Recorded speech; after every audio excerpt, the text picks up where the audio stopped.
Good morning, 1 second, welcome you my welder friends.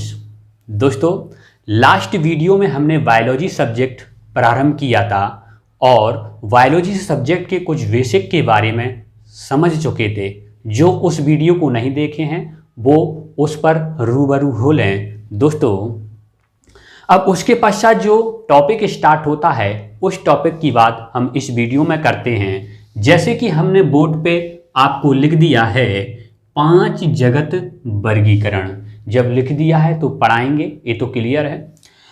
5 जगत वर्गीकरण का मतलब समझते हैं। इसका मतलब हुआ कि जगत में, हमारे जगत में जितने भी जीव हैं उन्हें 5 भागों में विभाजित किया गया है, 5 भागों में वर्गीकृत किया गया है।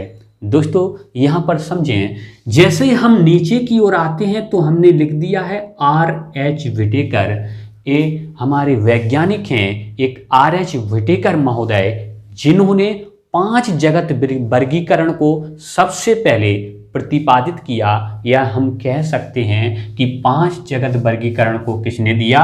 R.H. विटेकर महोदय ने। दोस्तों, यहाँ पर समझने का प्रयास करें। यहाँ पर हम देखते हैं कि जैसे ही हमने नीचे लिख दिया है कि 5 जगत हमारे कौन कौन से हैं। पहला है हमारा मोनेरा जगत, दूसरा है हमारा प्रोटिस्टा जगत, तीसरा है हमारा कवक जगत और चौथा है हमारा प्लांटी या पादप जगत। दोस्तों, और लास्ट और 5वां है एनिमिलिया या जंतु जगत। दोस्तों, हमें ये समझना है कि मोनेरा जगत क्या है। तो मोनेरा जगत संक्षेप में समझ लो कि मोनेरा जगत में ऐसे जीवों को रखा गया है जो एक कोशिकीय हैं और जिनकी कोशिका प्रोकैरियोटिक प्रकार की कोशिका है।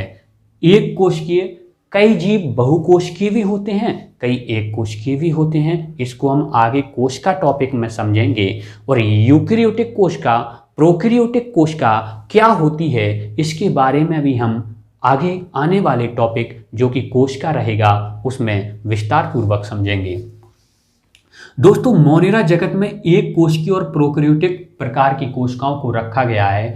ऐसी कोशिकाओं से बने जीवों को रखा गया है। उदाहरण के लिए जीवाणु, बैक्टीरिया और नील हरित शैवाल, ब्लू ग्रीन एल्गी, इनके उदाहरण एक महत्वपूर्ण उदाहरण हो जाते हैं।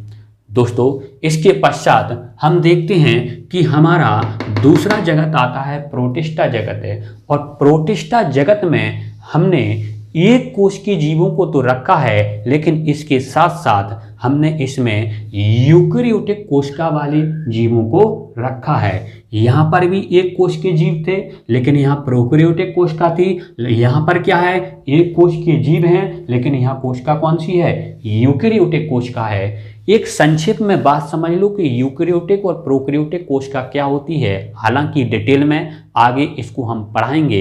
यूकैरियोटिक और प्रोकैरियोटिक कोशिका में बस इतना अंतर है कि जो जीव सबसे पहले आए थे उनमें प्रोकैरियोटिक प्रकार की कोशिका पाई जाती है। अर्थात प्रोकैरियोटिक प्रकार की कोशिका एक प्राचीन कोशिका है और यह अल्प विकसित कोशिका है। जबकि जैसे ही यही कोशिका विकसित होती गई तो वह यूकैरियोटिक कोशिका में परिवर्तित हो गई, और यह यूकैरियोटिक कोशिका एक विकसित कोशिका है और यह आधुनिकतम प्रकार की कोशिका है। सभी विकसित जीवों में यूकैरियोटिक कोशिका पाई जाती है। हालांकि डिटेल में इसको आगे कोशिका टॉपिक में समझेंगे। इसमें एक कोशिकीय और यूकैरियोटिक कोशिका वाले जीवों को रखा गया है और इसके उदाहरण हो जाते हैं अमीबा और पैरामीशियम। अमीबा और पैरामीशियम प्रोटिस्टा के महत्वपूर्ण उदाहरण हैं, याद रखना है एग्जाम के व्यू से।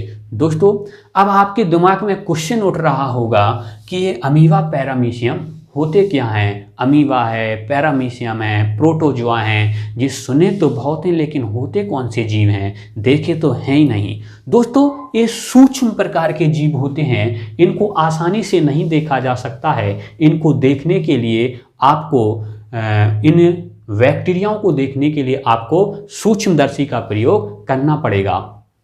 अगर आप एक छोटा सा उदाहरण लेना चाहते हैं कि अगर आप किसी रुके हुए पानी में, जो गड्ढे में रुका हुआ पानी रहता है, उसमें से एक कांच की बोतल में पानी भर लीजिए और कांच की बोतल में जैसे आप पानी भरेंगे और उस कांच की बोतल में आप टॉर्च लगा के देखेंगे तो उसमें बहुत छोटे छोटे सूक्ष्म जीव दिखाई देंगे और उन्हीं सूक्ष्म जीवों को दोस्तों अमीबा, पैरामीशियम, जीवाणु या बैक्टीरिया के नाम से जाना जाता है। दोस्तों आपने लाइफ बॉय का वो एडवर्टाइजमेंट देखा होगा।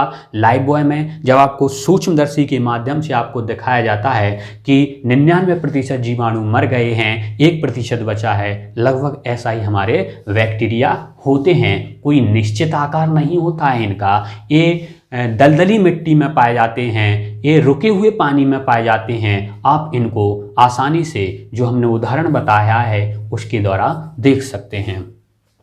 दोस्तों तीसरा जगत आता है हमारा कवक जगत। इसमें जिसे हम इंग्लिश में फंजाई जगत बोलते हैं, फंजाई किंगडम बोलते हैं। दोस्तों इसमें किसको रखा गया है? ईस्ट या खमीर को रखा गया है। आप इससे परिचित हैं अच्छी तरह से। और मोल्ड या फफूंद को रखा गया है। दोस्तों आप फफूंद से भली भांति पूर्ण परिचित हैं कि जो रोटी बहुत दिनों से रखी रहती है उसमें फफूंद लग जाती है और ब्रेड में फफूंद लग जाती है और यहाँ तक कि अचार में फफूंद लग जाती है। यह फफूंद भी एक तरह का जीव होता है जो कि मृतोपजीवी जीव होता है, अर्थात मृत और सड़े गले हुए पदार्थों में ये आसानी से लग जाता है, इसलिए इसे मृतोपजीवी कहते हैं। मृतोपजीवी इसलिए कहते हैं क्योंकि मृत पदार्थों से अपना पोषण प्राप्त करते हैं और उन्हीं पर अपने जीवन यापन को पूर्ण करते हैं। दोस्तों इसके उदाहरण कवक में इसके उदाहरण हो जाते हैं ईस्ट, जिसे खमीर भी बोलते हैं, मोल्ड, फफूंद। और चौथा वर्गीकरण आता है हमारा जगत है प्लांटी जगत या पादप जगत। इसमें समस्त पेड़ पौधों को रखा गया है। जितने भी पेड़ पौधे हैं जिनमें जड़, तना, फूल, पत्ती, फल ये पाए जाते हैं, उन्हें हम प्लांट जगत में रखते हैं। और इनकी एक विशेषता और होती है, स्वपोषी होते हैं, मतलब प्रकाश संश्लेषण की प्रक्रिया के द्वारा अपना भोजन स्वयं बना लेते हैं, इसलिए इन्हें स्वपोषी पौधे भी कहते हैं। स्वपोषी जीव होते हैं अर्थात पौधे भी जीव में आते हैं। दोस्तों और पांचवा जो जगत आता है हमारा वो है एनिमलिया जगत या जंतु जगत। और जंतु जगत में मनुष्य, कुत्ता, बिल्ली, भैंस, बकरी, ये सभी जो आपको जंतु जानवर दिख रहे हैं वो इसी में आते हैं। यहाँ पर लिख भी दिया है हमने समस्त जंतु।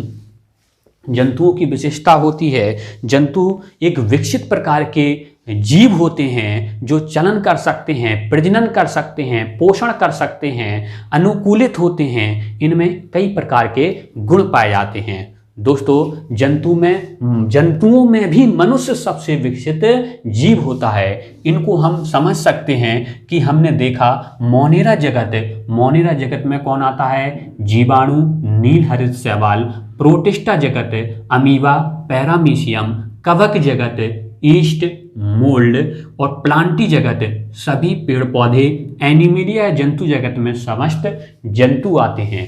यहाँ तक क्लियर है? यहाँ तक कोई डाउट हो तो पूछना और कमेंट करके अवश्य बताना कि इन सभी पांचों जगतों को और डिटेल में पढ़ना हो, जो बीएससी कर रहे हों, जो 12th में पढ़ रहे हों, उन्हें और अधिक डिटेल में पढ़ना हो तो आप कमेंट करके अवश्य बताएं। तो इन सभी जगतों को हम एक देसी उदाहरण के तहत अपने दैनिक जीवन में घटते हुए उदाहरण के तहत इन पांचों जगतों को हम डिटेल में पढ़ा देंगे। बस कमेंट कर देना कि हाँ आगे पढ़ा सकते हैं। दोस्तों यहाँ तक कोई डाउट हो तो पूछ सकते हैं हम, अदरवाइज इस टॉपिक पे आते हैं। छोटा सा टॉपिक है, ज़्यादा कठिन टॉपिक नहीं है, बहुत सरल टॉपिक है।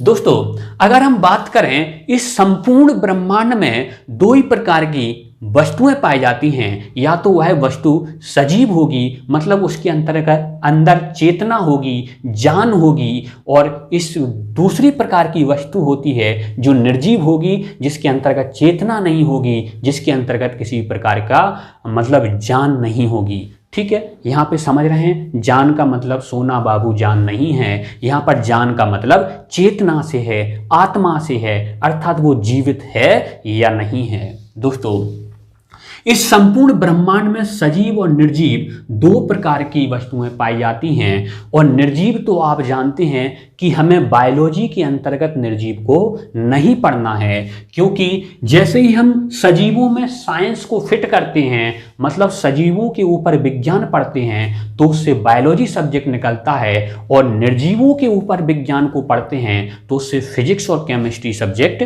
निकलते हैं। लेकिन हम यहाँ पर क्या पढ़ रहे हैं, यहाँ पर हम बायोलॉजी पढ़ रहे हैं। ये बात को बिल्कुल भूलना नहीं है, इस बात को गांठ बांध के रखना है।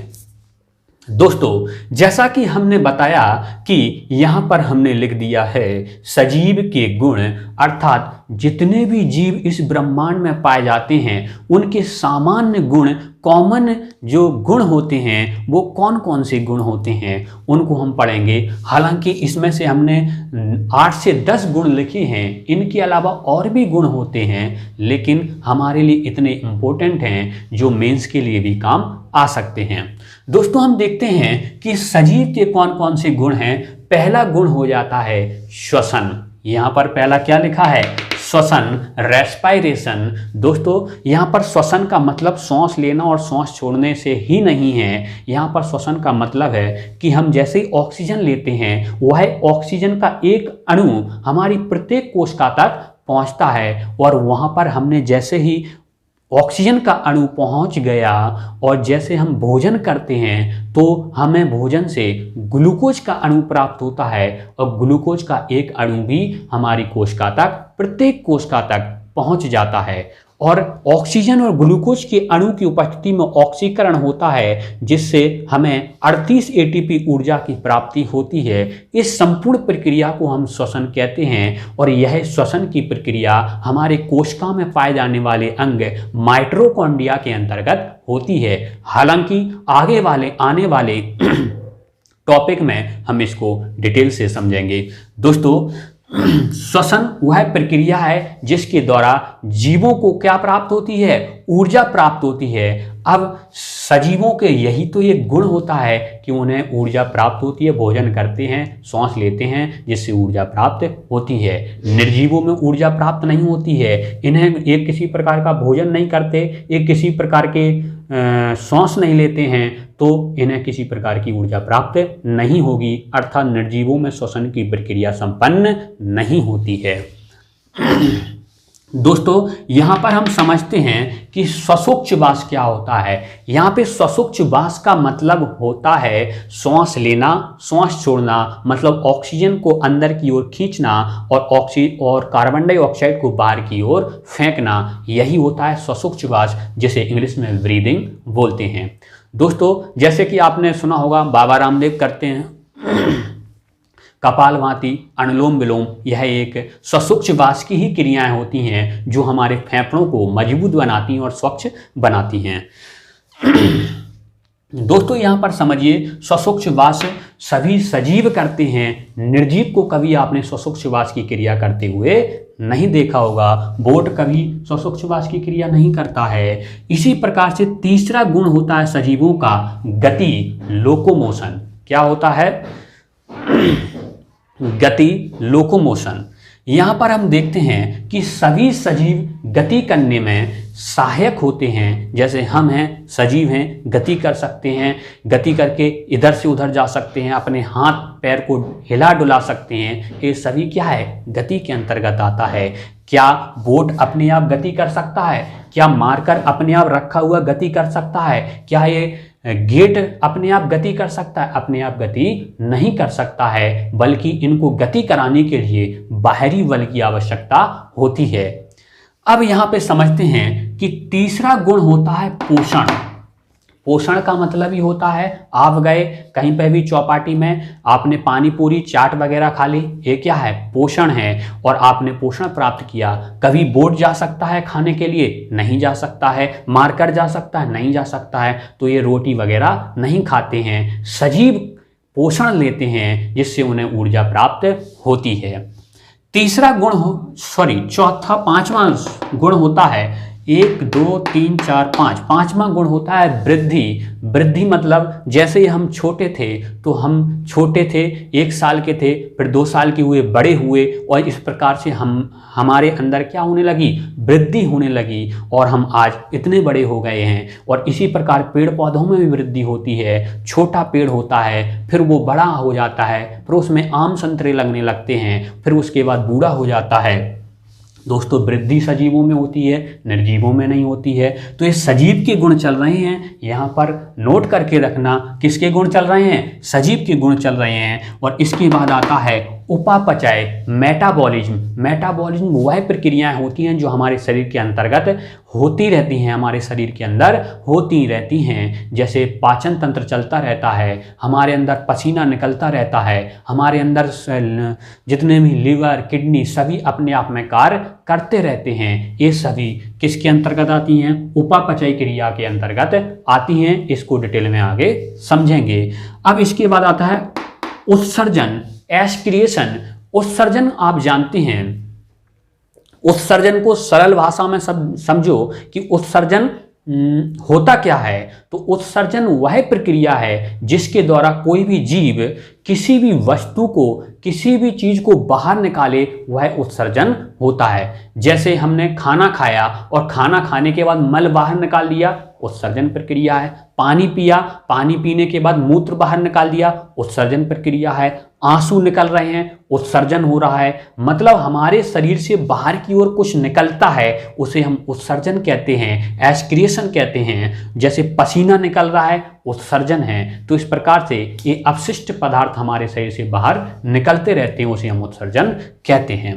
दोस्तों, इसके बाद आता है प्रजनन। बहुत इंपॉर्टेंट है सजीवों के लिए प्रजनन, क्योंकि हम प्रजनन के द्वारा ही हम बने हुए हैं। हमारे माता पिता ने हमें जन्म दिया, और जन्म जो दिया उस प्रक्रिया को हम क्या कहते हैं? उस प्रक्रिया को प्रजनन कहते हैं। अर्थात प्रजनन के अंतर्गत बहुत सारी प्रक्रियाएं आती हैं। हमारे माता पिता हमने हमको जन्म दिया, और हम अपनी संतानों को जन्म देंगे, और जो जन्म देते हैं उसे हम प्रजनन कहते हैं, रिप्रोडक्शन कहते हैं। इस टॉपिक को डिटेल में हम आगे समझेंगे, घबराने की जरूरत नहीं है। सजीवों के इतने गुण हो गए हैं, और भी गुण होते हैं।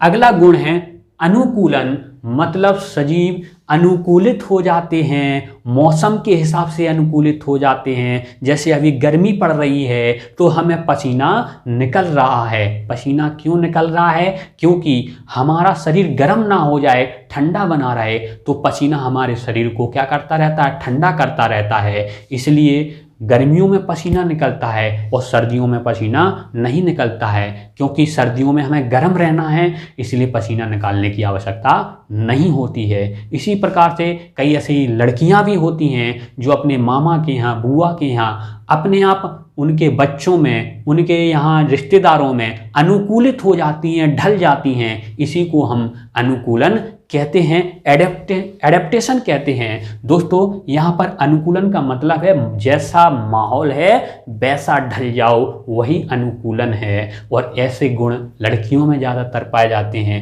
कई लोग अनुकूलित नहीं हो पाते हैं, उदास बैठे रहते हैं।